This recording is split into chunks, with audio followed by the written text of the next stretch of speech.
Okay, why is it saying... Oh, now it's saying excellent. Of freaking course it is.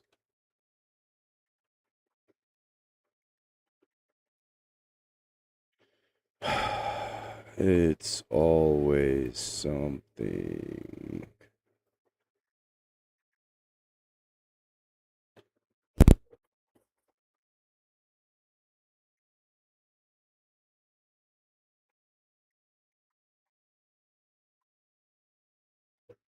Okay. Hello, Robotnik. Doobies Depths. I don't know if you're asking about a Scott film, but we're gonna watch the second episode of Bible Plays, and then we're gonna watch the Pilgrim's Progress movie.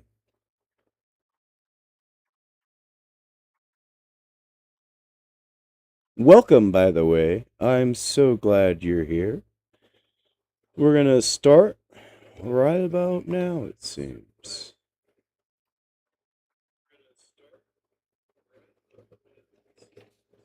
Of course, there's a double echo. So let me take this out of my head. Now all you can hear is me here. Hopefully all you can hear is me here. Out of my head. Now all you can hear is me here. Hopefully all you can hear is me here. All right, here we go.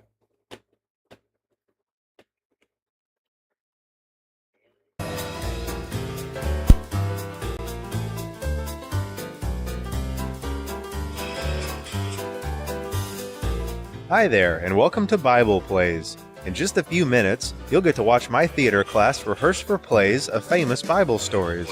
My name is Donovan, and let me introduce my class to you. Say hi to Ian. Hey there. And Braden. What's up? Kevin. He said he might be a little late. And Hannah. Hannah said that she's going to be on her best behavior today. Right, Hannah? Hannah's always up to no good, Hannah. We know that. So come join us as we retell some of our favorite Bible stories.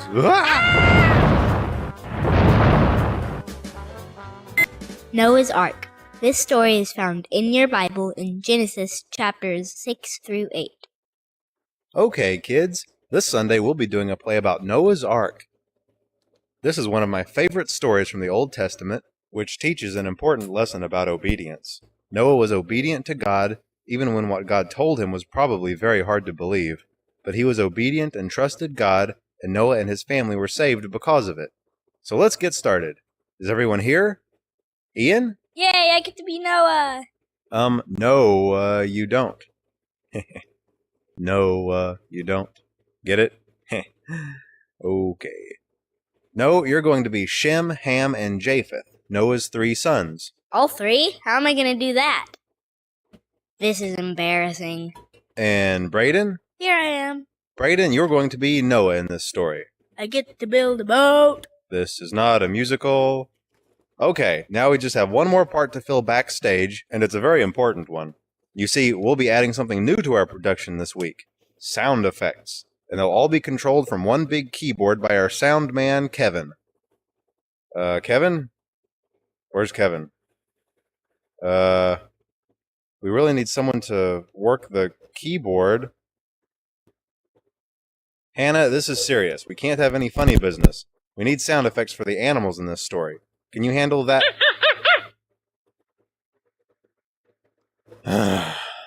This is going to be a long day. A very long day. This is not a musical. Okay, let's try this again. In the days long before Jesus was born, there was a man named Noah. Noah lived in a time when the world had become very evil. In fact, Noah and his family were the only people on earth who still loved God. The rest of the planet had become so dark and so wicked that God wished he'd never made people in the first place. But Noah was a righteous man, and God wanted to save Noah and his family. So one day, God spoke to Noah and warned him that a flood would soon cover the earth. God told Noah to build an enormous vessel, an ark, to save his family, as well as pairs of animals and birds to begin repopulating the earth after the flood. God told Noah exactly how to build the ark. It was to be 450 feet long, 75 feet wide, and 45 feet high. It was to be full of rooms with 3 decks and a large door in the side. Even though this must have been overwhelming to hear and impossible to believe, Noah obeyed God and began work on the ark immediately. His 3 sons, Shem, Ham, and Japheth, helped with the work. I feel dumb. No, you look great. What was that? Hannah, no sound effects for Noah's sons, please. Shem wasn't that happy. That's Ham. He's Shem. What? How do you know that? Ham's the happy one. Ham's the happy one? Then what's Shem? He's happy too. And what am I? What does this look like? Can we get back to our story, please? He must build his boat. This is not a musical. I must build my boat. Say hello to the trapdoor. It took Noah and his sons over 100 years to build the ark. When it was finally complete, Noah entered the ark with his wife, his sons, and his sons' wives. All of the animals, birds, and insects that God had called to the ark also entered. Okay, this is where our sound effects come in. Hannah, are you ready? Hey, this is going very well, actually. We are the singing beavers, gonna sing you a song. Hannah, can I have a word with you? It was Japheth this time. I thought that was Shem. No, he's Shem. Then where's Ham? I found the ham. He found the ham. Silence! I found the ham. Hello? When Noah and his family were safely in the ark, the rains came and flooded the earth. It rained for 40 days and 40 nights. The waters rose until even the highest mountains were covered. The old world washed away, along with all of the evil in it. But Noah and his family were safe inside the ark. They took care of the animals and were patient until the flood waters began to recede. The ark eventually came to rest on the mountains of Ararat. After that, Noah began sending birds out of the ark to test the conditions of the ground outside. The first dove that he sent returned to him after finding no place to rest. The second dove returned with an olive branch in its mouth, which meant that plants were beginning to grow again. The third dove didn't return at all, which meant that it had made a nest for itself somewhere outside. The earth was returning to normal. Noah waited 1 more week, then his family opened the door to the ark and entered their new Hello, welcome world. if you're joining us now. I After hope the you great guys are flood, having a great God night created the tonight. sign of the rainbow as a promise to never destroy the earth again with a flood. Noah's obedience to God had saved his family, and it was because of Noah's great faith that God gave mankind another chance on earth. And that's the end of our story. After that, you'll all line up and I'll say, starring Braden as Noah. I built my boat. And it could float. This is a goat. Okay. He's wearing a green coat. This was a musical. No, it wasn't. And there were no singing beavers in the story of Noah's Ark. Enjoyed the musical. See you next week. The Battle of Jericho. This story is found in your Bible in Joshua chapter 6. Okay, kids. This Sunday we'll be doing a play about the Battle of Jericho. Who's familiar with this story? It happens after the 10 Commandments. No, it doesn't. Well, it's before the Red Sea. No, it's after. Halt!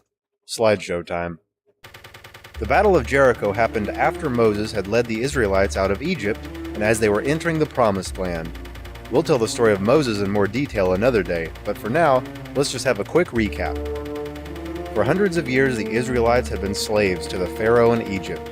The Egyptians were very cruel to them and forced them to do hard labor. Well, one day, God called on a man named Moses to Hey, lead that's the okay, Israelites Sheriff. out I of really Egypt appreciate and you into being the here Promised anyways. Land, a If I land mispronounce your flowing with name, milk go and ahead. honey. Feel free to correct me. Moses went to Pharaoh Even and being demanded here just that helps he it free go the out, help more Israelites, people but see it, gives Pharaoh us more of a wouldn't let the chance of people doing go. something good. So So thank God you for sent joining. many plagues on Egypt, and finally Pharaoh released the Israelites. Moses led the Israelites out of Egypt, but Pharaoh changed his mind and chased them to the Red Sea. God parted the Red Sea so that the Israelites could pass through. Then he closed the Red Sea on Pharaoh and his army as they tried to follow. Moses then led I see the we got a Israelites few to people Mount in chat. Sinai, Welcome, where God everybody. gave him the 10 If Commandments. it which is God's within your law for means, his please people. hit the pinned The message, the Israelites GoFundMe rebelled message, against and God, and God donate decided towards to let the Crxton's next PXC, generation of whatever you Israelites can. enter the Promised If you can't, Land feel free to instead of come the in, current chat, make generation. sure to like this They stream. wandered in the desert for And enjoy 40 some years Scott until the old films. Right generation now we're had watching passed Bible away. Plays Volume 2. Then God called on Then we're going to Joshua watch the to lead Pilgrim's the new Pro- generation of Pilgrim's Israelites into the Progress. Promised Land and conquer the evil cities that were there. Jericho was one of those evil cities. So, any questions? No, you're doing a great job. Keep going. Can we have more popcorn? Oh, man. No, this is where you come in. Our play is about how the Israelites conquered the mighty city of Jericho. Ian, you'll be playing Joshua in this story, the leader of the Israelites. Aww. Well, sorry, Brayden, but you already wore the beard when you were Noah, remember? Don't worry, though. You get to be that other guy. Do I get a beard? You can have a hat. Done. And I don't want any more problems like we had last week. What problems? I was only stretching. What's wrong with that one? They didn't have tugboats in Eden. Do I really need to say anything? Good times. So this week, dedication, cooperation, and memorization. Got it? Let's remember that. Right. What? Huh? Okay. Let's give this a try and hope for the best. In the days long before Jesus was born, the Israelites had finally reached the promised land after escaping from Egypt. Moses had led the Israelites through the wilderness, but when they reached the promised land, God called on Joshua to lead the people and conquer the land. The first challenge they faced was the Jordan River, which was very high and very swift that time of year. Joshua knew that there was no way they'd all be able to cross without getting swept away by the current, but Joshua trusted that God would provide a way. They began to cross, and as soon as their feet touched the river, the waters separated and left a dry path right through the middle. Joshua led his people through the middle of the river and further into the Promised Land. The Promised Land was full of evil cities and wicked kings, and all of them wanted to destroy the Israelites. One of those evil cities was Jericho, which was protected on all sides by enormous stone walls. The people of Jericho had heard that the Israelites were coming and they were very afraid. They knew how powerful God was, so they sealed up their city, believing that giant stone walls could keep the army of God out. The Israelites knew that they would never be able to overcome the defenses of Jericho. The walls were too high and too strong. So God spoke to Joshua and told him exactly how to make the walls crumble. God told Joshua to take the Ark of the Covenant and march around the city with it once a day for 6 days. The Ark? Different ark, not Noah's Ark. When Moses received the 10 Commandments, he put them in a golden box called the Ark of the Covenant, and the Israelites carried it with them wherever they went. Ah. Where do you keep getting those hats? Oh. The Balloon Boy hat. What's going on? Hey. Well, this can't possibly get more annoying. Go away. Brayden, no more hats. Right. As I was saying, God commanded Joshua to march with his army around the city once a day for 6 days, and then on the 7th day, Joshua was to march around the city 7 times with his army, blow their trumpets, and let out a battle cry for the Lord. Even though this must have seemed like a very bizarre plan, Joshua obeyed God without question. I have a question. No, you don't, because you're Joshua, and Joshua obeyed without question. What? What's Hannah doing? She's working the props backstage. She'll be making the walls fall for us. What? Hannah's right there. Hello, Hannah. Shouldn't you be doing something?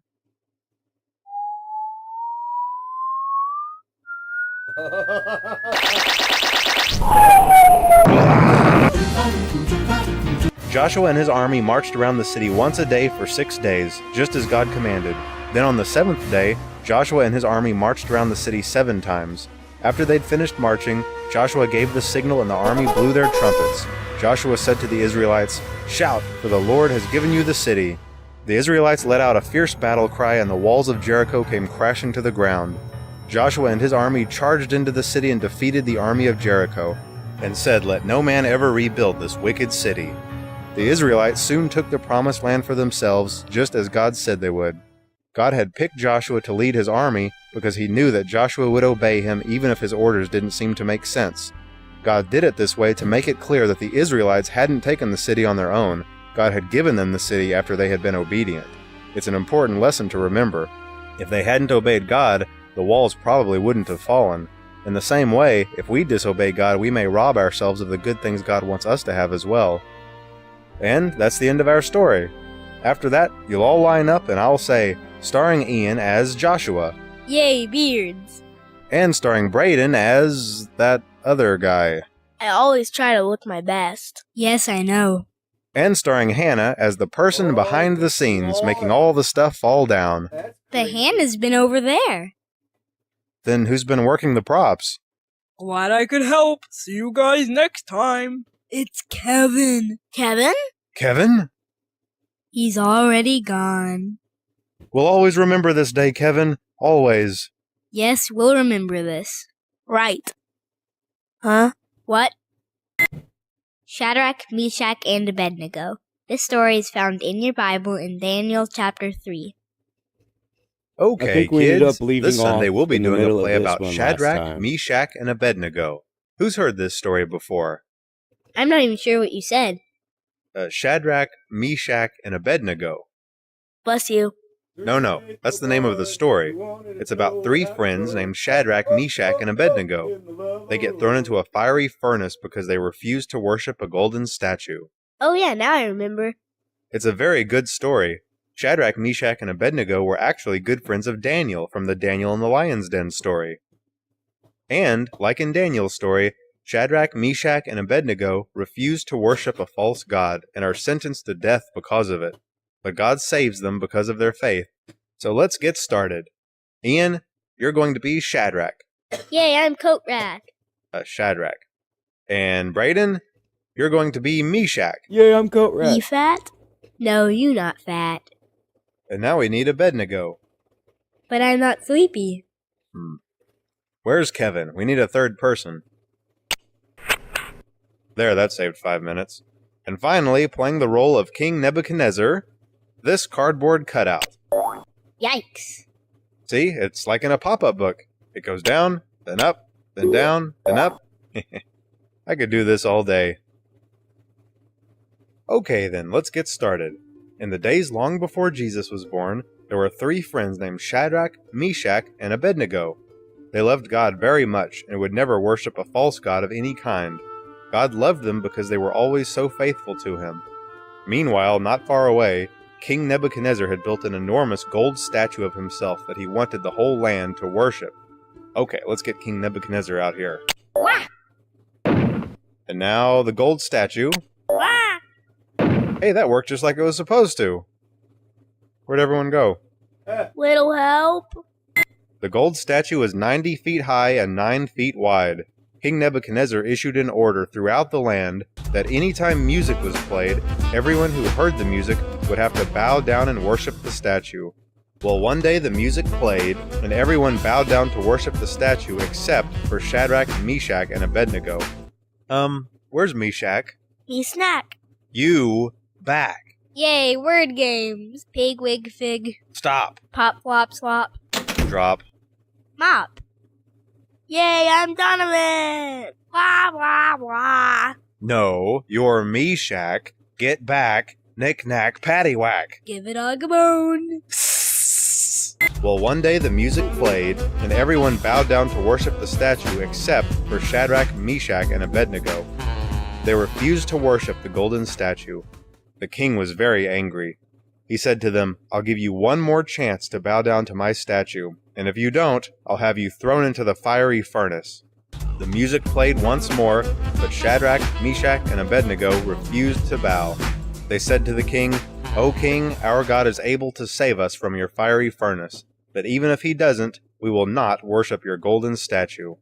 The king was furious. He ordered the furnace to be heated 7 times hotter than normal, and then called for his strongest guards to tie up Shadrach, Meshach, and Abednego and throw them into the furnace. The furnace was so hot that the guards themselves died from getting too close. After they'd been thrown into the fire, the king was astonished. He could see Shadrach, Meshach, and Abednego walking around inside the furnace unharmed, along with a 4th man who looked like the Son of God. The king called to them and told them to come out immediately. When they came out of the furnace, they were unharmed, their clothes weren't burned, and they didn't even smell like smoke. The king was amazed at how God had saved them, and issued an order that no one should ever speak badly against the God of Shadrach, Meshach, and Abednego. God saved them because they had stayed true to God even in the face of death. And we should always put our trust in Him too and not be afraid, because God is able to help us in any situation. And that's the end of our story. After that, you'll all line up and I'll say, starring Ian as Shadrach, Yay, Flapjack! and starring Braden as Meshach, and finally starring Hannah as Abednego. And let's not forget our two pop-up props, King Nebuchadnezzar. Hello, Jay the golden Bucklesmith. statue. Welcome. That I'm so works glad to have well. you here. Isn't that nice? Where'd everyone go? I landed on my head. No, you landed on me. Hello, everyone. It's time for the Bible Plays Mailbox Minute, where I'll answer a question about the episode you just watched. Here we have a letter from someone with an important question to ask.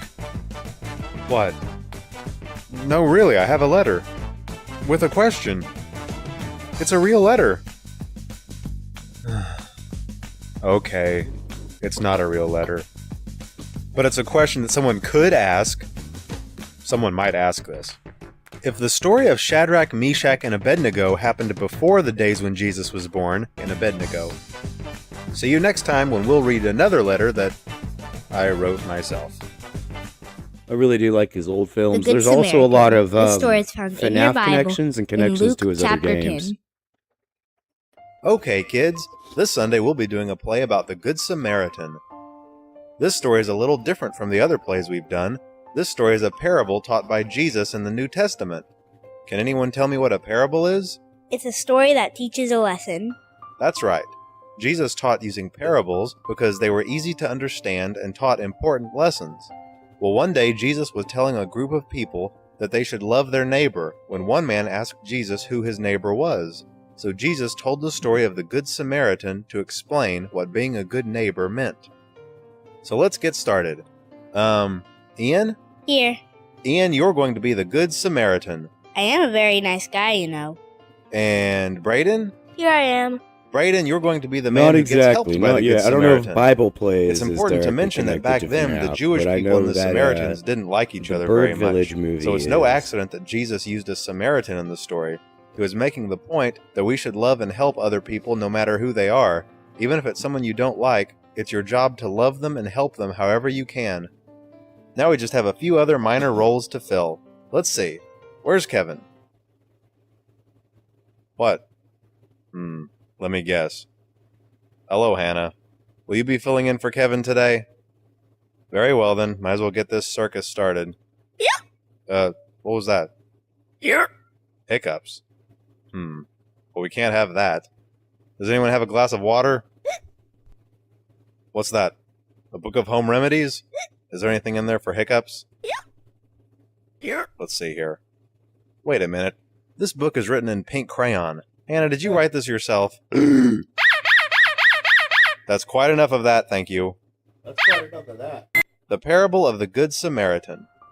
There was once a man traveling the road from Jerusalem to Jericho when he was suddenly attacked by robbers. The robbers beat him up, stole everything he had, and left him half dead on the side of the road. The man could barely move and was probably going to die unless someone helped him. A while later, a priest came down the road and saw the man. He took one look at him, shrugged, then went on his way. Later that day, a Levite came walking down the road and saw the beaten man. But the Levite didn't help him either. He just stepped over him and kept on walking.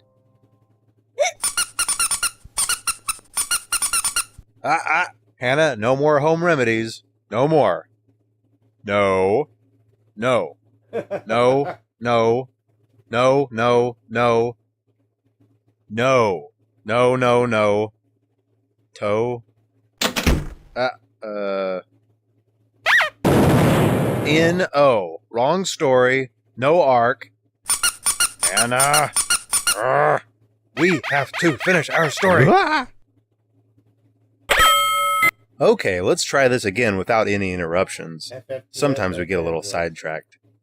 The Parable of the Good Samaritan. There was once a man traveling the road from Jerusalem to Jericho when he was suddenly attacked by robbers. The robbers beat him up, stole everything he had, and left him half dead on the side of the road. The man could barely move and was probably going to die unless someone helped him. A while later, a priest came down the road and saw the man. He took one look at him, shrugged, then went on his way. Later that day, a Levite came walking down the road and saw the beaten man. But the Levite didn't help him either. He just stepped over him and kept on walking. Finally, a Samaritan came walking down the road. When the Samaritan saw the wounded man, he kneeled down beside him, cleaned his wounds, and put bandages on him. The Samaritan lifted the man onto his own donkey and took him to the inn, where he paid the innkeeper 2 silver coins to take care of him. The Samaritan told the innkeeper that if it cost more money to take care of him, then he would pay it the next time he passed through town. After Jesus had told this story, he concluded by saying that the Samaritan had been the good neighbor to the wounded man, and that that's the way that we should treat others. The end. That was a good story. That's all the time we have for now. Join us next time because there are still a lot more Bible stories to tell. Goodbye for now. Goodbye. Goodbye. Completely agreed, Buckle. Completely agreed. It is crazy that tomorrow is the 12th anniversary, especially because we just had the 10th. I know exactly what you're talking about.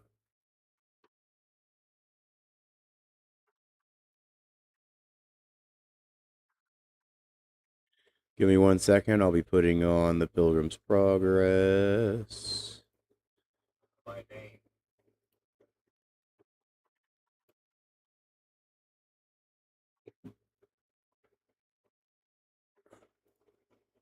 Is Crxton. Time to watch some Pilgrim's Progress, please. Crxton! Crxton! It's the river of death. We must go through. There's no other way around.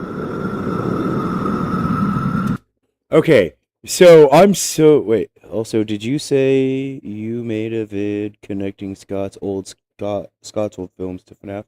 I haven't made a video on it yet. It's something that is in the plans. I have another live where I go to talk about it. I'm actually about to talk about one of the connections right now, like it's happening on screen. Do you notice the red around us and how the main character just told Crxton, or the side character told the main character, Crxton, you have to go across. There's no way else around.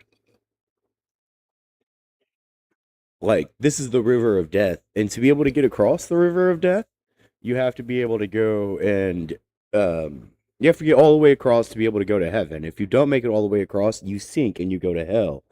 Yeah, it's UCN. You're absolutely correct. It's Old Man Consequences Lake. It's UCN where Golden Freddy tried to cross, but he sank and didn't make it all the way across.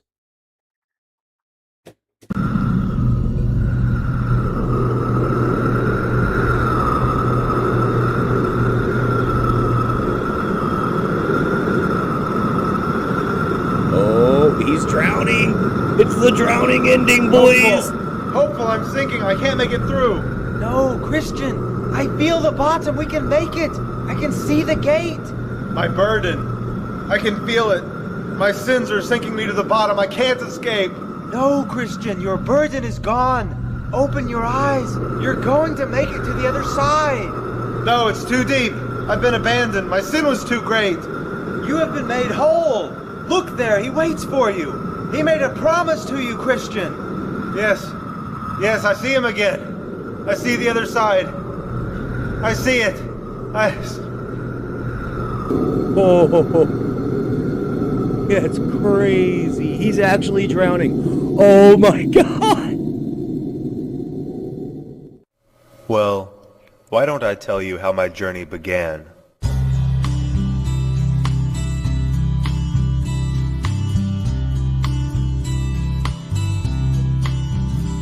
That was insane.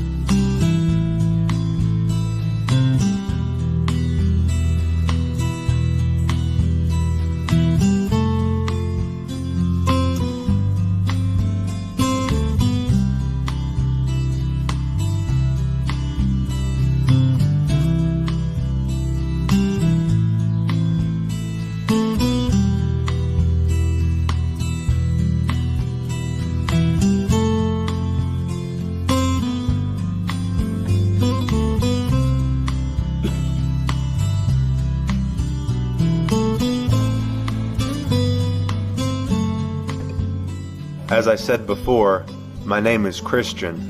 That's me, sitting under that tree there. I should be easy to spot because of that enormous burden on my back. It doesn't have that, That burden, you see, was my sin. It was full of the lies that I had told, the things that I had stolen, the curses that I had said. Not everyone had such a burden where I lived. They all had sin, but they didn't feel troubled by it like I did, so it wasn't a burden to them. You see, I had been given a book, the Holy Bible, and as I read it, I became more and more aware that the city I lived in was going to be destroyed by fire.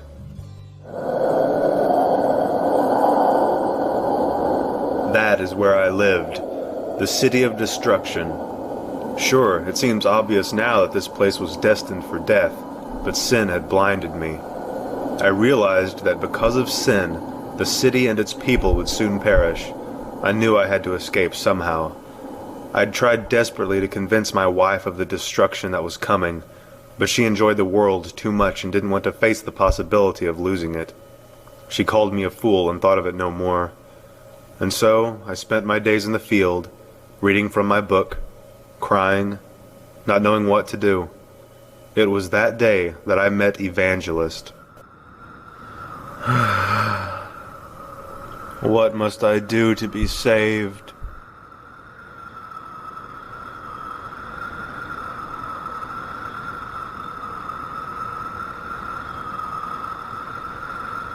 Excuse me, but what troubles you so much, young man?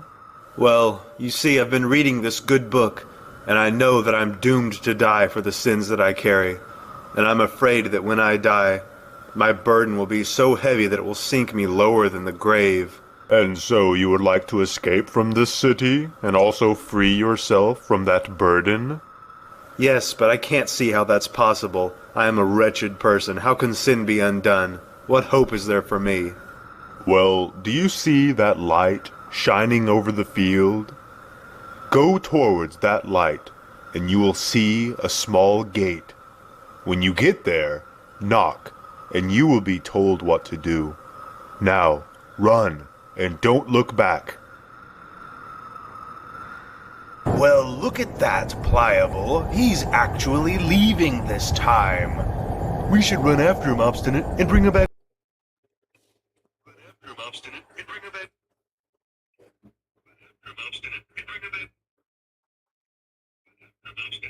Am I still here? Am I still here? Yeah. Alright. Your city is going to be destroyed by fire. Come with me, good neighbors, and leave our friends and comforts behind.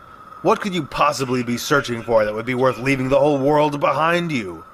All of this is worthless compared with just a small piece of what I hope to enjoy. I seek an inheritance in heaven away from this world. Read about it here in this book. Sorry. Ha! Away with your book. Are you coming back with us or not? I cannot. Book. You. Fine. Five. Back. Remember, he says, I know how impressionable you are. Remember, he's not well in the head.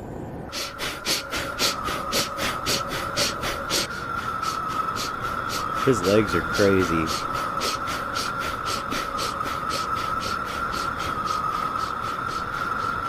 Their arms. Neighbors, why are you here?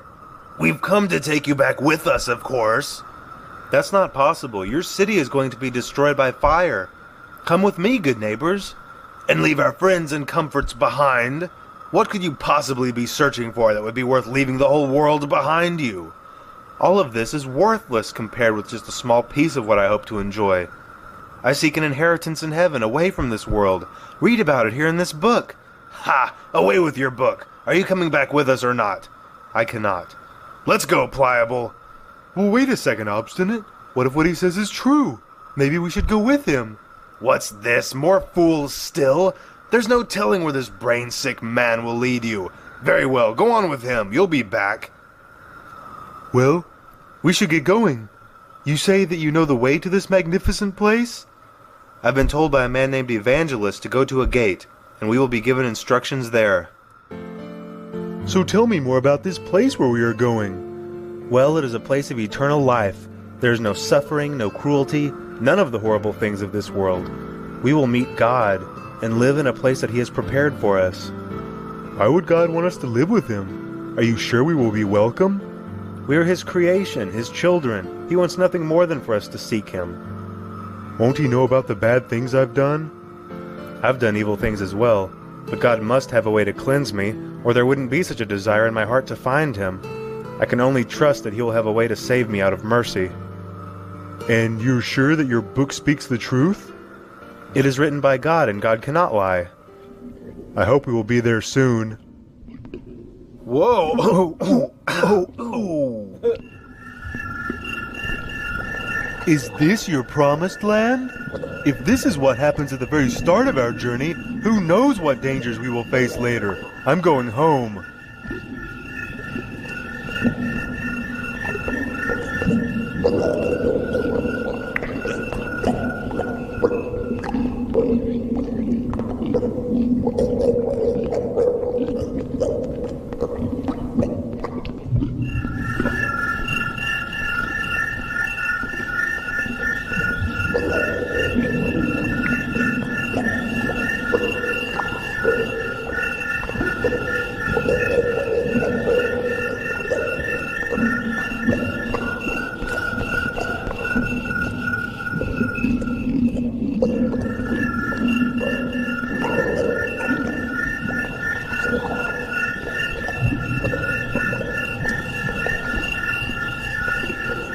They call this place the Swamp of Despond. People get stuck here all the time. My name is Help. You see, when you realized that you were a sinner, this place filled up like a swimming pool with your guilt and your fears and your doubts. The Lord has tried to fix this ground and even put good steps through it, but people still fall in all the time and get stuck in the waste of their own sin. I'm glad I was able to help you. You'd better be on your way now. You're right. Thank you. I can get back on my path now. I should be at the gate soon.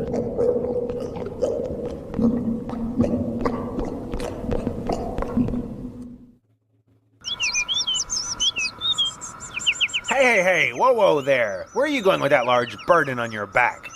I'm going to the small gate. Evangelist told me how to get there. Evangelist? Ha! I've heard this story 1,000 times. If you want to free yourself from that burden, there's a much easier way. There is? Of course. My name is Mr. Worldly Wise Man. If you want to free yourself from that burden, and even go to heaven if you believe in such things, you simply need to obey the law and become a good person. I'm sure you have heard of the law of Moses. You know, the 10 Commandments. We'll go right up this hill to that little town you see up there. That is the town of morality. Go there and you can learn to become a good person. Become a good person and you will earn your reward. Go on now. Oh, well, okay. Thank you.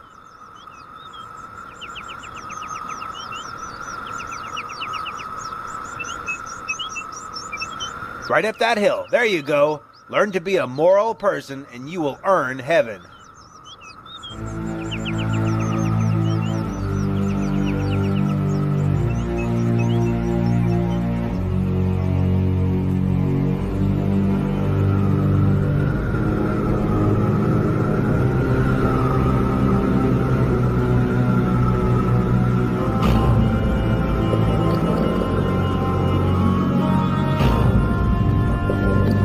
Uh-oh, he's a climbing.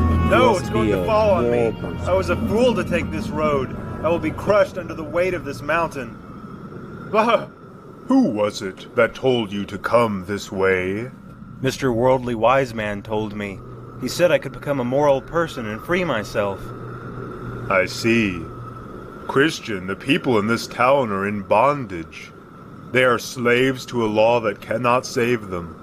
Not one person has ever been saved by trying to be good. You are looking at this all backwards. You cannot earn heaven by being good because an evil heart can do no good. Stay on the path that I showed you, and you will begin a real transformation, and the good deeds you do then will be genuine and come naturally. Good deeds are the effect, Christian, not the cause. I was a fool. Will you help me get back on the right path? I will.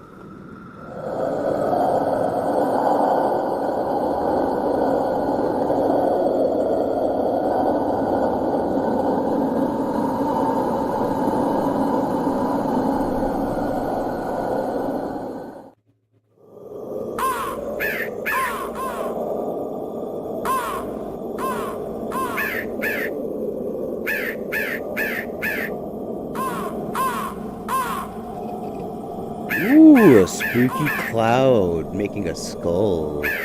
So scary, guys.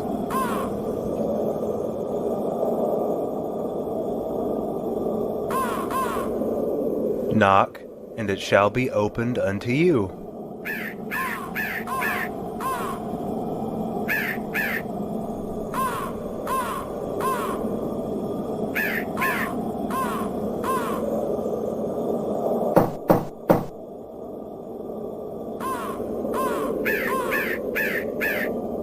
Hello, my name is Goodwill, and you are? I am just a sinner from the city of destruction. I am trying to flee from the wrath that is coming and reach the celestial city, the city of God. I am told that it is through this narrow gate. Will you please let me through? With all my heart. Whoa! Why did you pull me? That is the castle of Beelzebub on that hill. He shoots arrows of fire at all that approach this.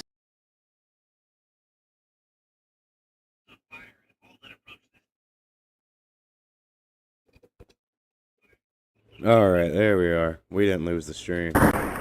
That's good. This is the path you must now follow. It is as straight as a ruler. There are many other paths that branch away from it, paths that are very wide. Stay true to this straight, narrow path to the place of deliverance. Then you can finally be free of that burden once and for all. You must first, however, stop at the house of the interpreter. He can teach you many things. Oh, we're interpreting it? We're interpreting it?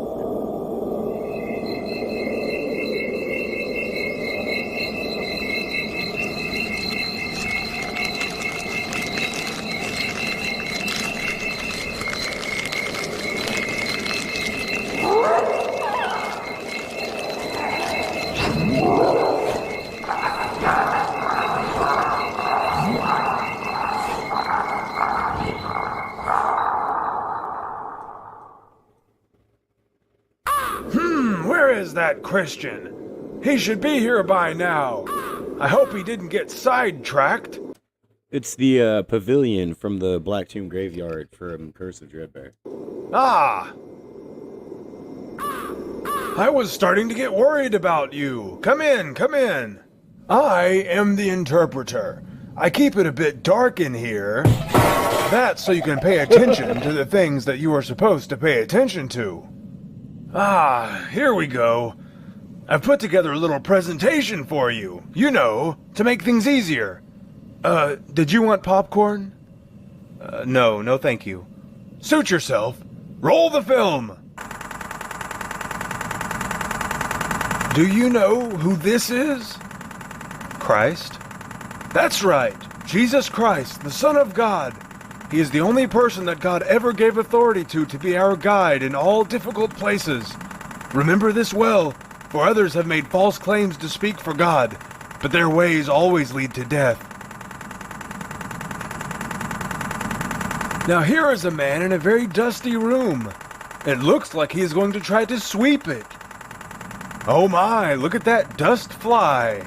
He will never clean it up like that. But wait a second. Let's see what happens when some water is sprinkled on the floor. Oh, look at that.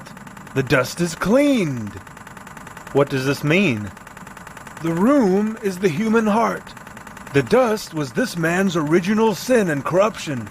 When he swept, he was trying to clean it with God's law. He thought that he could clean it by himself, but he couldn't. He just stirred the dust up and almost choked on it. The water is the gospel of Christ. With it, the room was cleaned.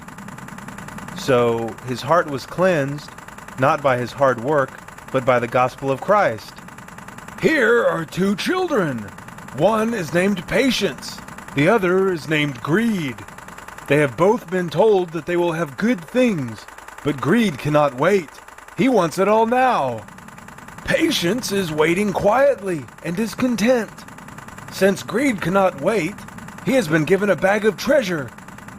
But soon his treasure is spent, and he is in rags again. Patience is the last to receive her reward, and since she is last, her treasure lasts forever. Remember, the first must make room for the second must make room for the third, but the last must make room for no one. Therefore, the treasure that is given last is eternal. And what is this? A wall is burning. It looks like a man is throwing water on the fire, but the fire cannot be put out. Well, look there. You cannot see him, but there is another person quietly pouring oil on the wall from the other side and feeding the fire so that it will never go out. What does it mean? The wall is your spirit. The fire is the fire of God working in you. The man throwing water on the fire is Satan, the devil. He doesn't understand why he can't put the fire out. The man putting oil on the wall is Christ.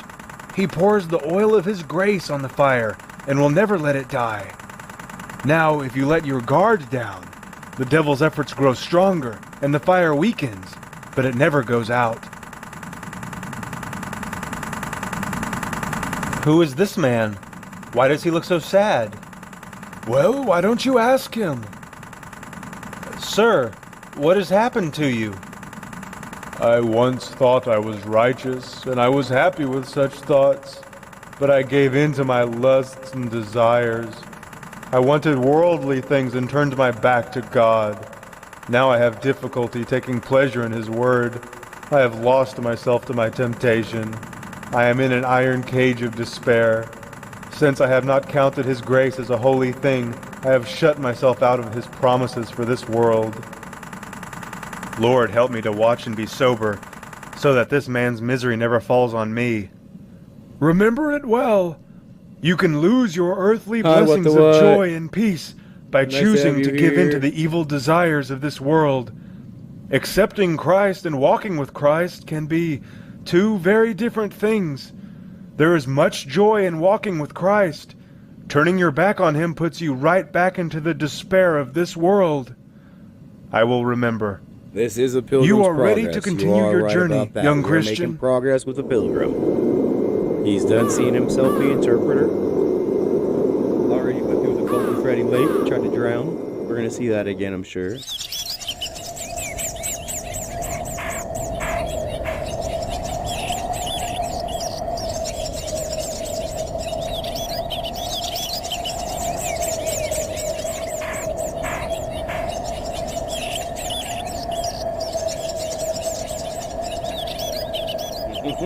I think that comes later, maybe.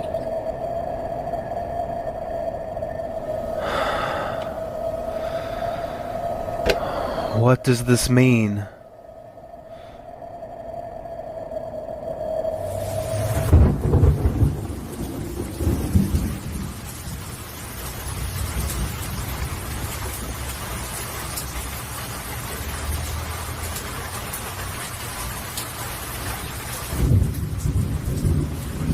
Are you Jesus, the Son of God?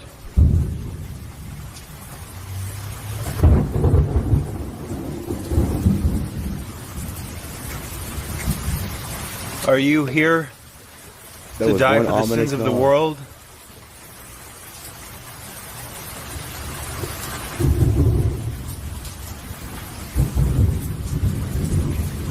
You see, I have this, my burden, my sin. I cannot rid myself of it.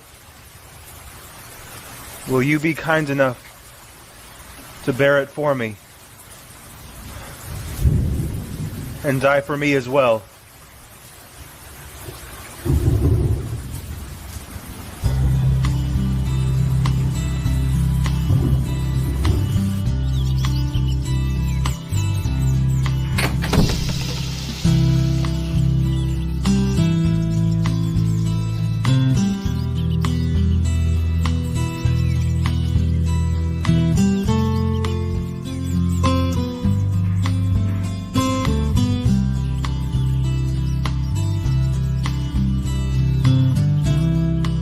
Your sins have been forgiven. You are a new creation. You now bear the mark of Christ. It cannot be removed. Go in peace.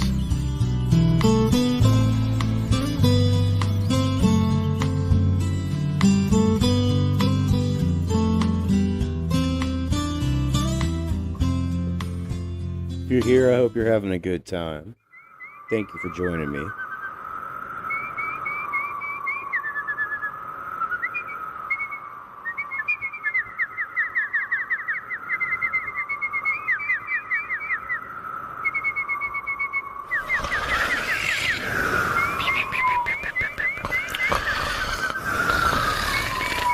You there, wake up!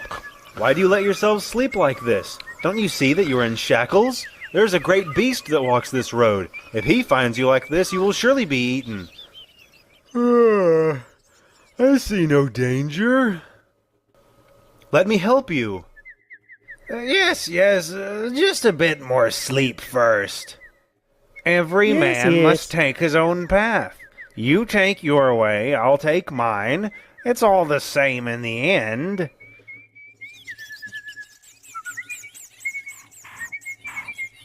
You go first, hypocrisy. No, formality, I insist. You go first. Are you sure this spot is the easiest way over? Positive. 1, 2, 3.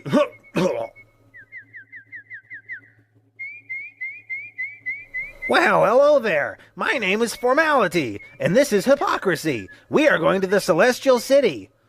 Why did you not come in at the small gate at the start of this path? Who has the time? We come from the town of Boasting. It is our custom to enter this way. But you will be considered no better than thieves for entering this way. You entered at the gate, we climbed the wall, and here we all stand.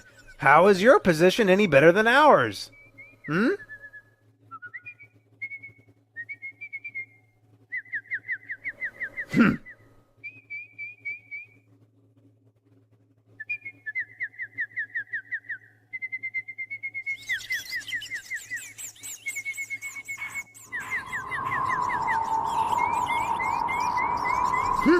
The hill of difficulty.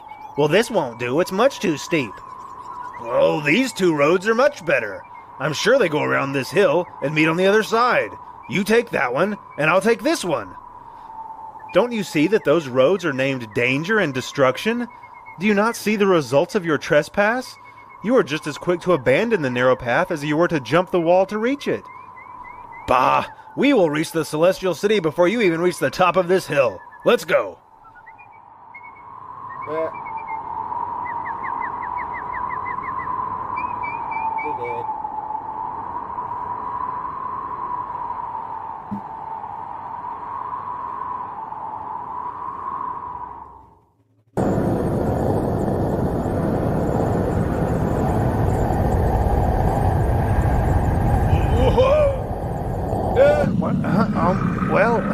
Oh dear. Where am I? I'm sure the way out is right over here,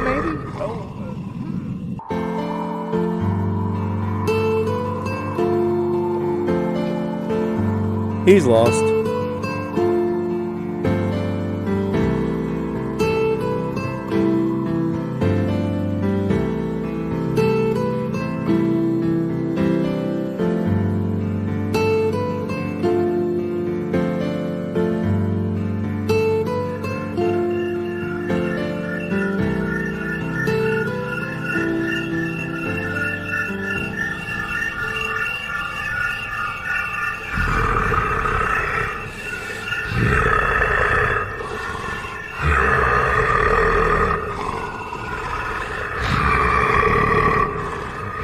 Oh my god, it's the mimics! What's this, lions? I will be torn to pieces if I do not turn back. You there! Is your faith so weak? The lions are chained. They are there to test your strength. Stay in the middle of the path and you will not be harmed.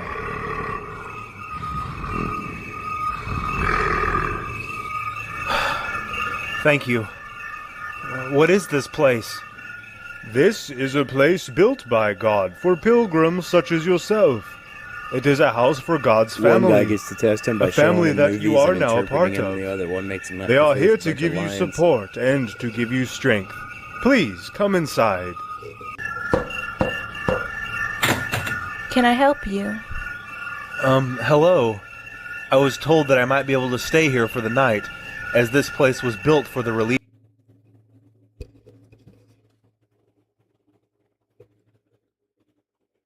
Seems we're lagging. Let it catch up for a second. Of pilgrims such as myself. I am tired and would enjoy resting in the company of people who walk with the Lord. Please. Or maybe not.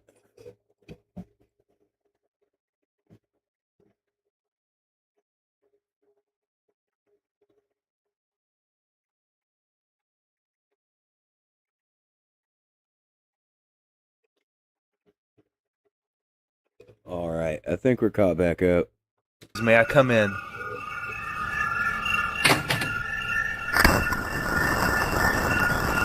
My name is Discretion. Please, come inside and meet the rest of the family. Tell me, Christian, what made you leave your country?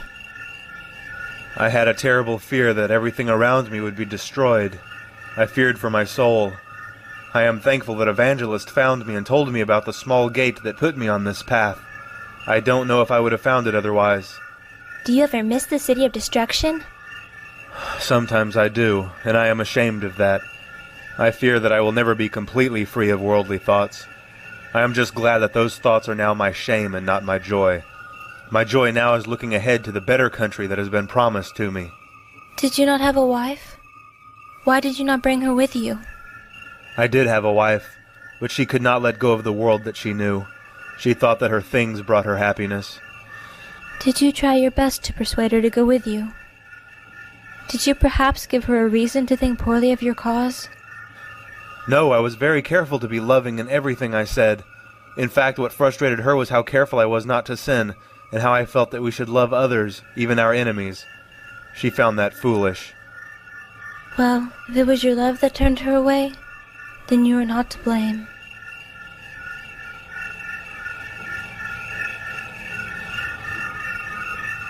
I know that you are tired. I will show you to your room and you may rest. We can talk again when morning comes. Yeah, Scott probably does lip flap a lot. Don't put it past him either.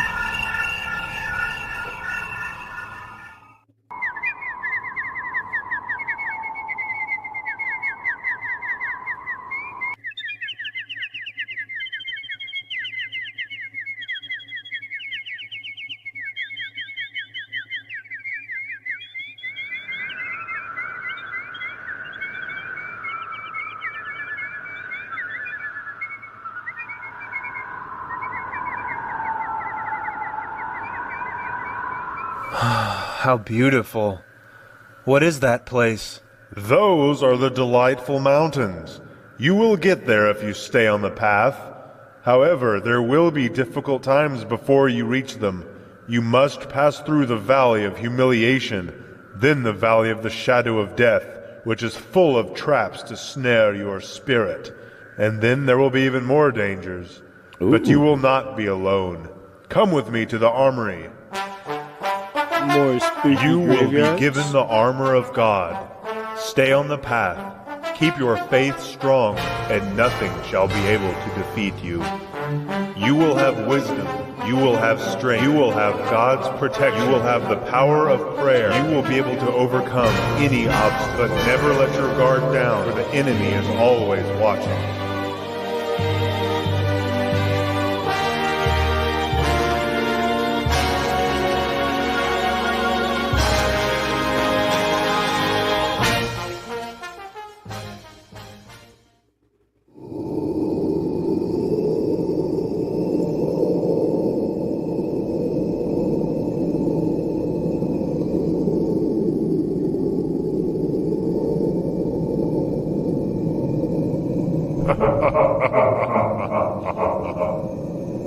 Hello? Who is Don't He got be strapped. frightened. You are from the City of Destruction, are you not? Ooh. Yes, I am. Ah, yes, I remember you. I've been keeping an eye on you. I am the Lord and King of the land that you come from, and you are one of my servants. My name is Apollyon. Tell me, why would you run from your king? It is true that I was born into slavery to you, but I grew up. I want to mend myself. Well, no king would let his people leave so easily, nor will I let you leave. Come back with me, and I will grant you as many riches as the world can afford. I have given my faith and allegiance to a new king. I would be a traitor if I went back with you. Oh, come now. People do it all the time. Besides, you have become a traitor to him already. You have strayed from your path time and time again. Yes, but my God is a king of mercy, and I know he has forgiven me. I am an enemy to this God. I hate him and his people. Be careful what you do, Apollyon. This is the Lord's highway. Don't you know that the followers of your God meet horrible ends, usually by my hands? It is the path that I choose. And no matter what happens to me now, I will be alive in God's kingdom long after you and this world have been forgotten. Well then, concerning what happens to you now, let's make the most of it, shall we? Ooh-wee. Is that what you were looking for? What the what?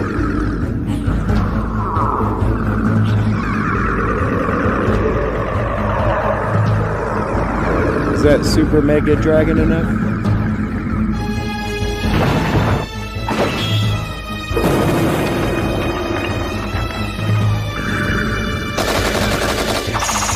What?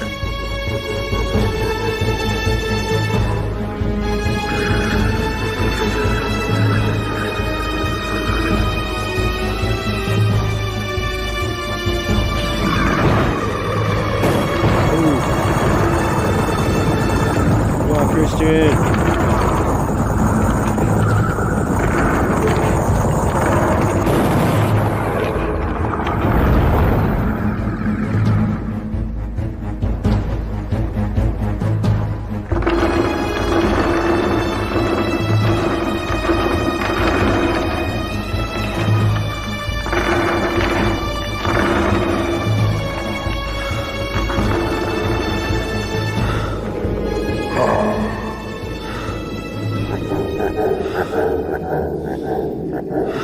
Cut off my arm, I will grow another. Chop off my tail, I will grow 3 more. You are outmatched, and you will fall. Rejoice not against me, O mine enemy. When I fall, I shall arise. Then take your best shot at me. After that, I will show you how wrong you are. You will never rise again.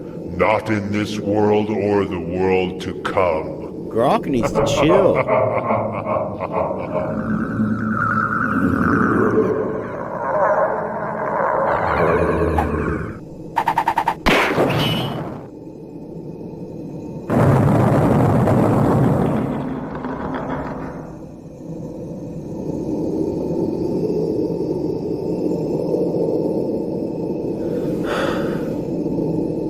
Thank you, O Lord, for delivering me. Welcome to the stream. If you're joining me here, please check out the GoFundMe in the pinned comment. It's going to lead you on over to Crxton's GoFundMe to raise money for his PC. Share it amongst your friends. Share it amongst your Discords, your communities. Run! Turn back while you can. It's horrible. Snares and evil spirits. Horrible sounds of suffering. No one could survive it. Turn back.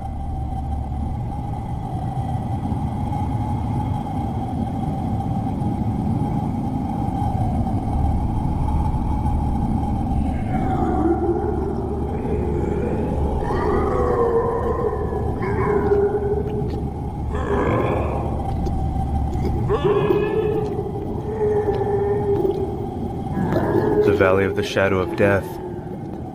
Yes, this way, this way. Don't worry, I know right where I'm going. This way, this... Whoa!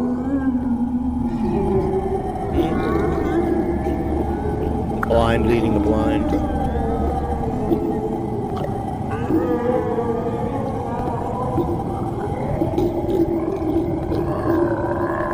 Welcome in. If you're enjoying the movie, please like the stream. Every like helps it reach more people so we can try to raise something for Crxton. Oh, they're already gone.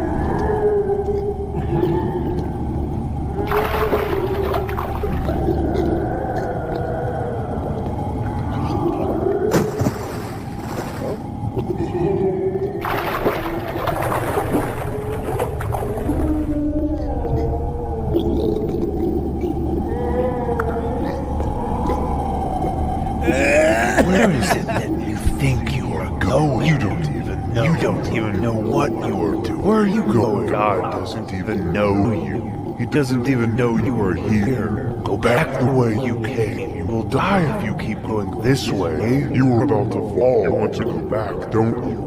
You want to turn back. You want to turn back. You want to leave. You want to run. You will die. No, you are not my voice. All I need is prayer. Lord, be with me and give me strength. Though I walk through the valley of the shadow of death, I will fear no evil, for thou art with me. Hello? Wait, let me walk with you.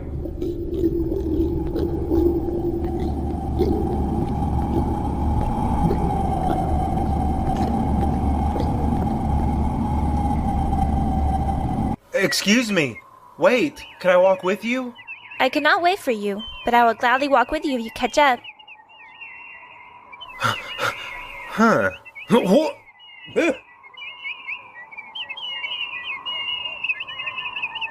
My name is Crxton. Hi, my name is Faithful. Are you also going to the Celestial City? Yes, I am. And it will be good to have some company on the way there. Well, then you're in luck. Here's another fellow. Oh, hello. Mind if I walk with you? I'm a good companion to walk with, as I enjoy talking about things that are good and righteous. Well, how wonderful. Well, it is a most wonderful thing to talk about religion and the Bible and God. It is very meaningful to talk about those things. Well, it is very good to talk about the way those things are meaningful in our lives. Well, that's what I said. It's meaningful to talk about those things. What a wonderful traveling companion we have found. Don't be fooled by him. His name is Talkative. I know him better than he knows himself. His religion is in his mouth, not in his heart. Ask him how the grace of God has changed his life. May I ask a question? Ask me any question and I will have an answer. Yes, well, tell me then what God's grace has done in your life. That is an excellent thing to talk about. First, it makes me cry out against sin. Shouldn't it make you despise and hate sin? Well, that's what I said. I cry out against sin. Well, anyone can cry out from a pulpit against sin, but then be happy to let it live in their heart and in their home. Well, I also have great knowledge of religion and the Bible. Yes, but one could easily know all things about the Bible and still not believe, just as a servant might have knowledge of his master's will but not obey it. You could have a library of knowledge and not one word of wisdom. Wisdom is a gift from God. Getting cooked right now. Huh. You set traps for me. We will just have to disagree. Well, you were right about that one. Well, hello again, good pilgrims. Evangelist, it's good to see you again. I hope the road has not been too dangerous. There is nothing the world can throw at me that I can't handle. Don't let yourself be overconfident. There are always more dangers. You are about to travel through Vanity Fair, a place where the world will try to sell you its many treasures, things that are poison to your soul. Even Christ himself had to pass through this way, and the devil offered to make him a prince over the fair and over all worldly things. Christ passed it by, and so must you. You cannot escape the world while you live in it, but you can keep it out of your heart. One more thing. Keep your faith to the very end, no matter what end it may be. Okay. Okay.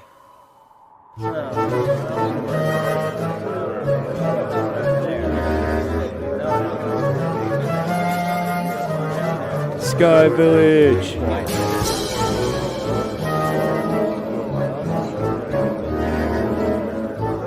Stuff! Get your stuff right here! Start a your new stuff. life collecting and taking care of stuff. Keep it shiny. Everyone else will want what you have, and that makes you important.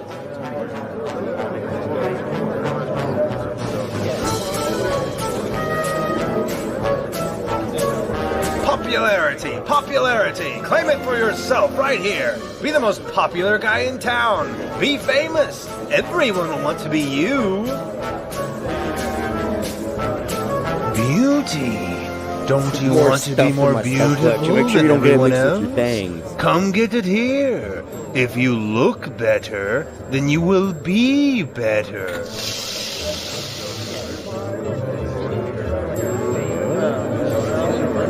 Why aren't they buying anything? Did we miss something? Is there something else? No, there's nothing else. Carry on. Something is wrong with those two. Man, that's some aggressive shopkeeping.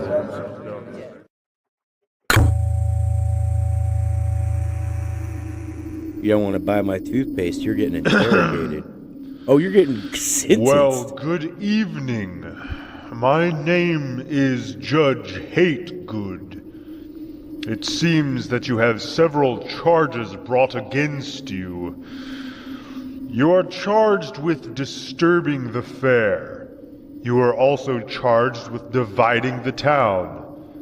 You caused quite a stir, and you even won a few people over to your dangerous way of thinking. Of course we can't have that. I hate to admit it, but many of the people in Vanity Fair can be easily pulled away if they think that there is something better. Therefore, your ideas are not welcome, and by not participating in the fair, you make yourselves criminals. More to the point, by threatening to pull others away from us, you make yourselves our enemies. You are to be locked in the dungeon and beaten until you decide to join the rest of us. That is all.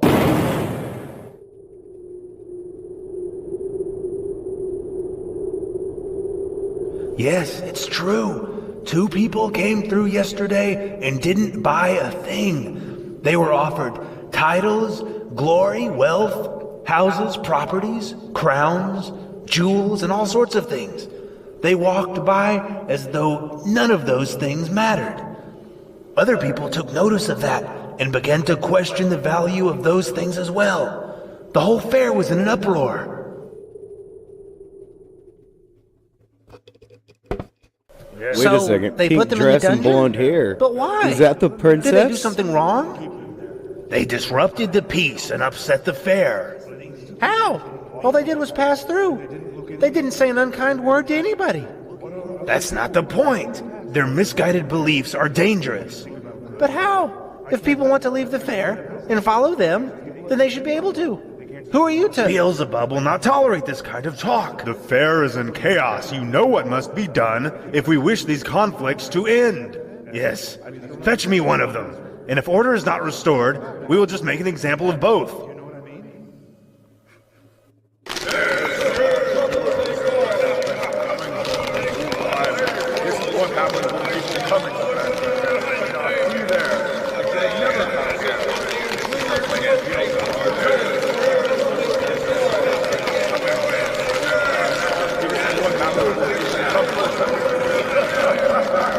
Faithful. Faithful. Wait. No, no. Faithful. Wait, no. No, wait. No.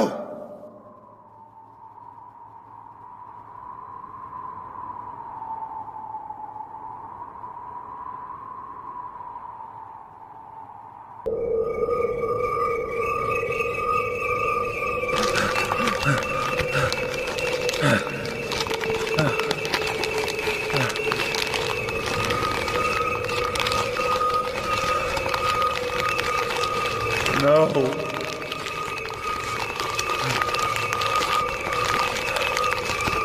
There's no way that just happened.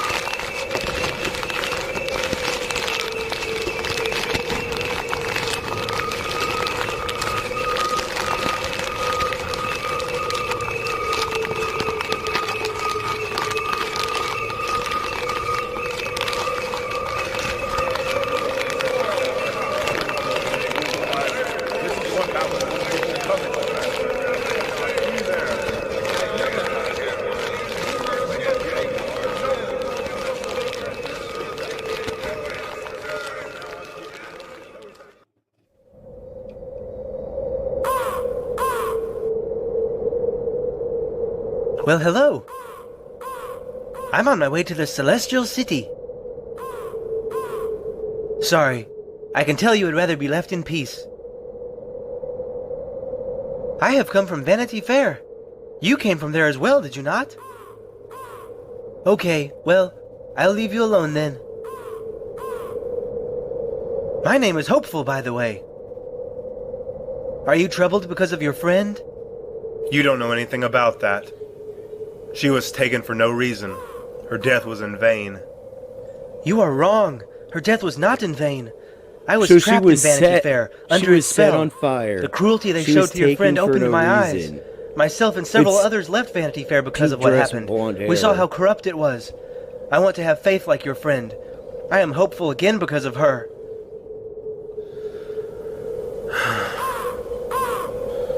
This road was supposed to lead to the delightful mountains, but I don't know anymore. This road is only getting more difficult. I will believe you if you tell me that we have gone the wrong way. You have been on the path longer than I have. Well, look there. We should take that path. It is easier and leads through those fields. Okay then.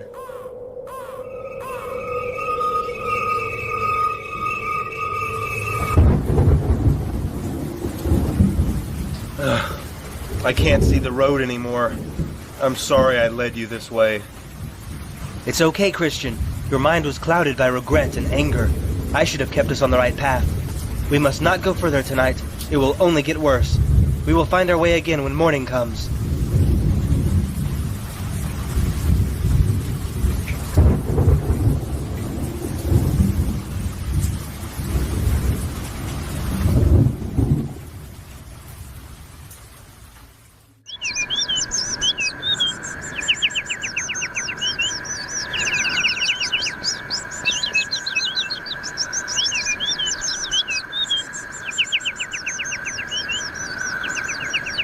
The butterflies. I see you, butterflies. Wakey, wakey.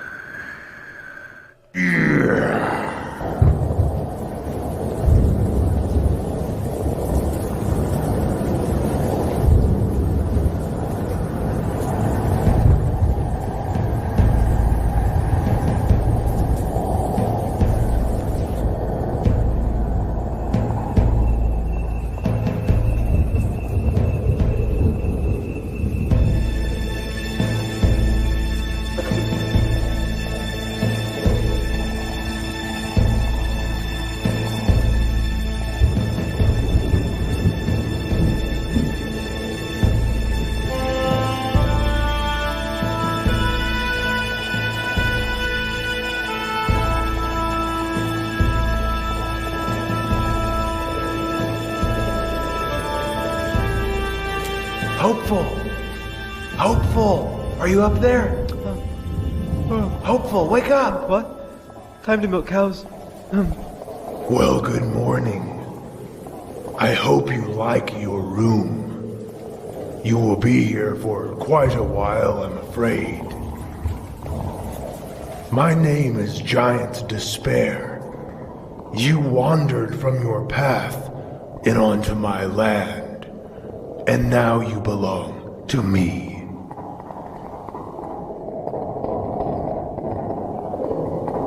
The days are blistering hot and the nights are painfully cold. You will feel the effects of this place more and more as each day goes by without food or water. See you in a few days. Crxton, don't worry. We will get out of here, I'm sure of it. The Lord will provide a way.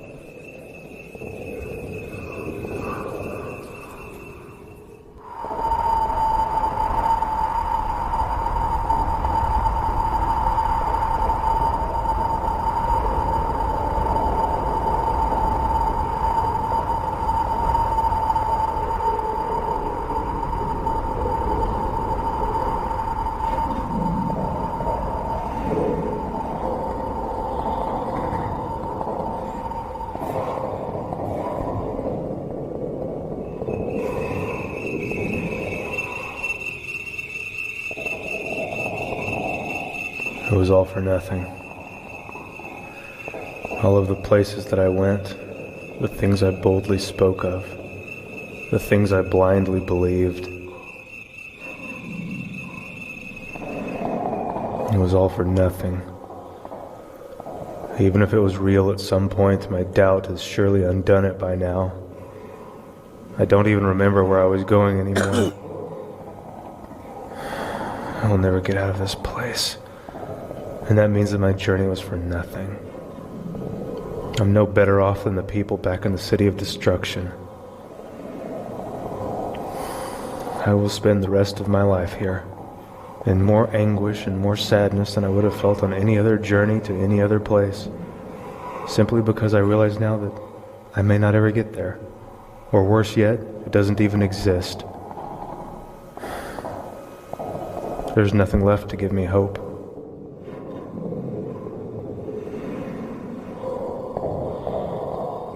And that is where you are wrong. There is a way out. And it's been right there in front of your face the whole time. Look around you. This is your life. And you will never escape. I'm not going to kill you. I'm just going to let you rot there for the rest of your short life. Do yourself a favor and end your suffering while you still can.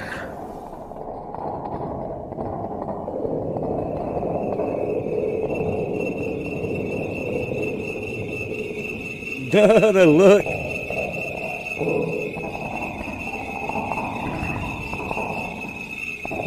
Don't listen to him, Christian. This whole castle is built upon lies. The Lord will provide a way. We must only be patient and never lose hope. The Lord will provide the key.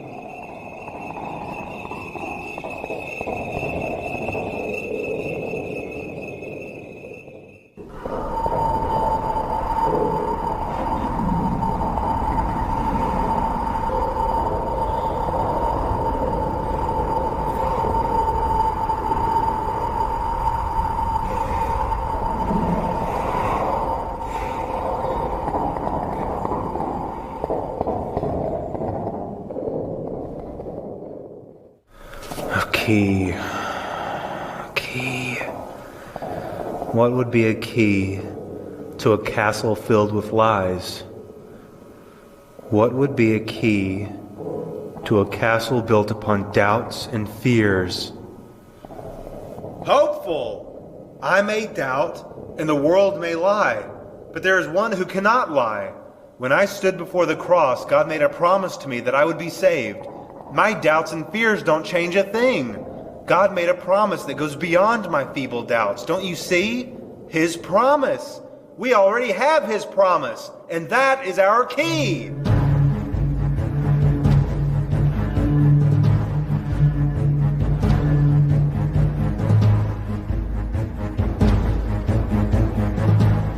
So you want to do this the hard way?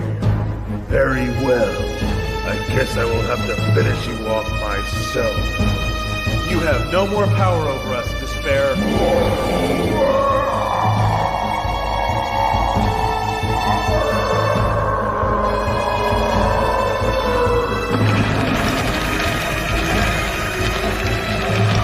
Actually kind of looks sick.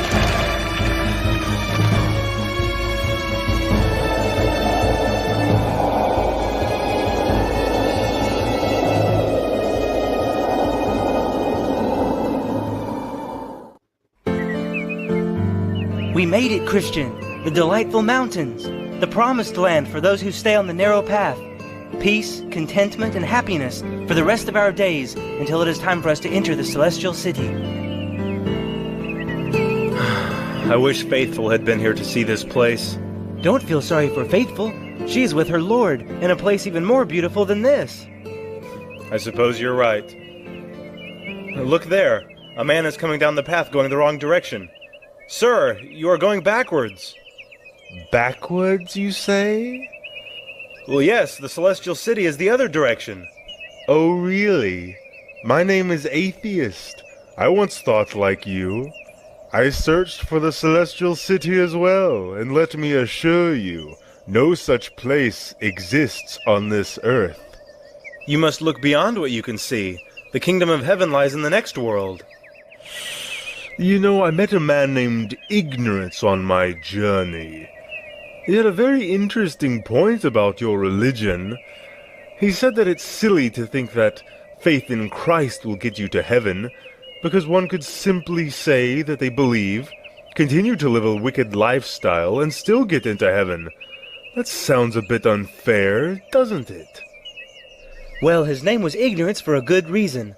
A love for Christ and a wicked lifestyle never go together. That's why it is said that a faith without works is a dead faith. Not because works are required to go to heaven, but because real faith will produce real works on its own. A real faith heals a wicked lifestyle, and that will shine through in a true believer. Besides, God can see into the hearts of people. Do you think that God can be tricked? Someone may live their entire life acting out a religion through works of routine and ritual, then be turned away at the gates of heaven. God knows who his children are. Fools. I hear you. For a moment, I considered what he said. Hey, that's what I'm here for.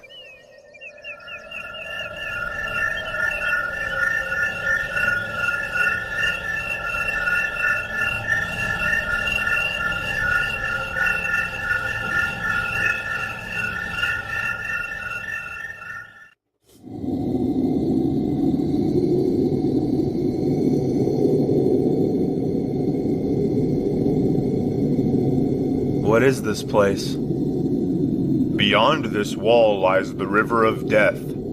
It is the final passage before reaching the celestial city. How are we to enter this river if we cannot see it? We must choose a good place to cross, plan our steps. Is there a way around it? You cannot see the river before you begin to cross, nor is there another way around. It is a step that you must take. Crossing the river can be peaceful for your soul, or it can be terrifying, depending on the strength of your faith. Very well.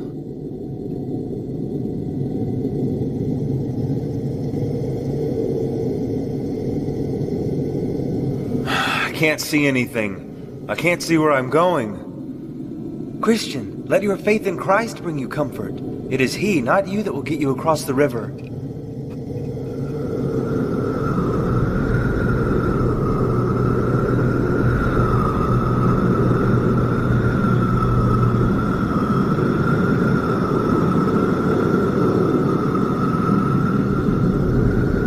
The river of death. Christian! Christian! It's the river of death! We must go through. There's no other way around.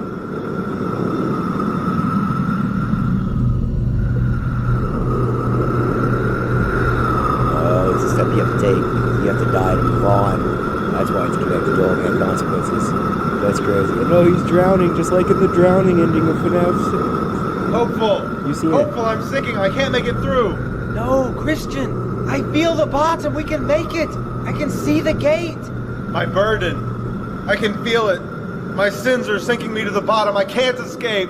No, Christian, your burden is gone! Open your eyes! You're going to make it to the other side! No, it's too deep. I've been abandoned. My sin was too great. You have been made whole! Look there, he waits for you! He made a promise to you, Christian! Yes. Yes, I see him again. I see the other side. I see it.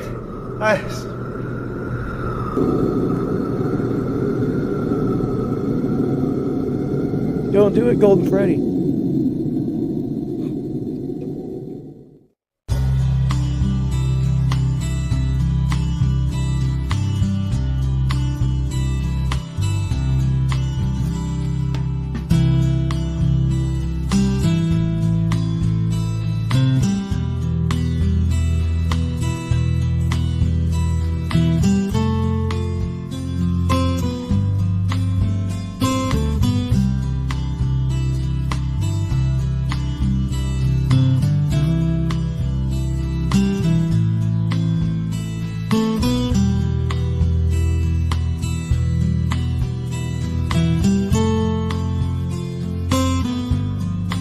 Christian, I want you to meet somebody. He's the one that pulled us out of the river. Yes, I know. We've met before.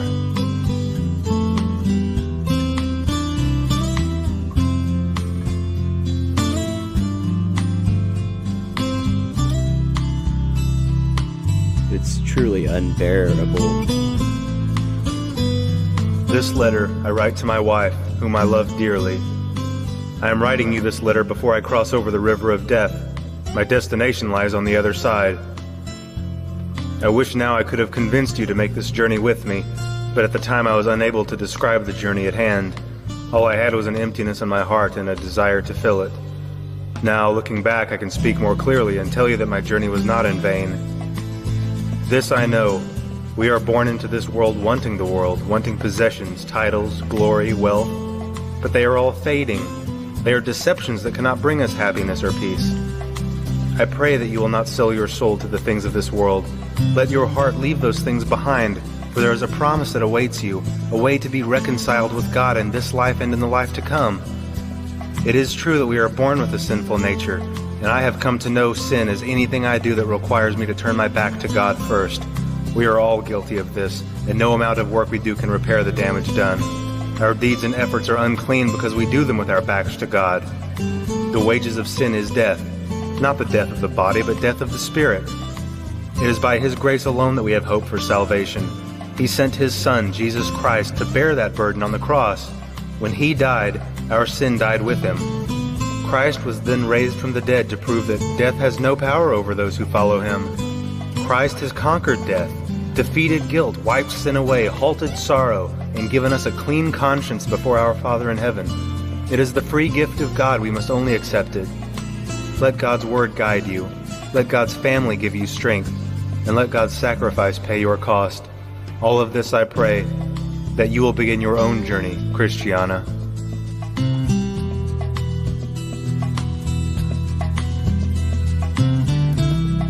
Woo! Well, what the what? Seems our story has come to a close, as well as the stream. Thank you so much if you made it out, if you're watching from home. Thank you for joining me, What the What? I do have to go start getting the kids ready for bed and get things done, going with the Theory Dad channel. It was definitely majestic, What the What?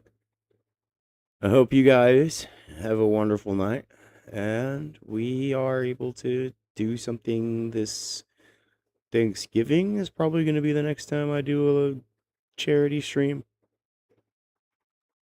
Make sure to come check out the Theory Dad channel.